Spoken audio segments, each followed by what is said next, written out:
Inilah pantai Bojiona, salah satu pantai yang ada di Kabupaten Nias yang merupakan tempat objek wisata yang cukup lama, tapi akhir-akhir ini kurang dikunjungi orang.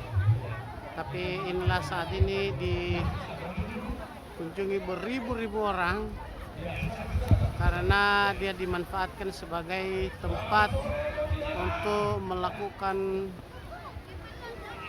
musyawarah himni nasional dan dikunjungi oleh beberapa orang, akan sampai bisa dikatakan puluhan ribu orang yang ada di sini. Inilah lingkungannya cukup menarik, dan kepada kawan-kawan disempatkan waktu untuk datang ke sini baik hari-hari maupun di saat-saat tertentu. Ini banyak sekali orang, ada juga anak-anak yang pantainya cukup bagus, aman, dan jalannya juga bisa memungkinkan.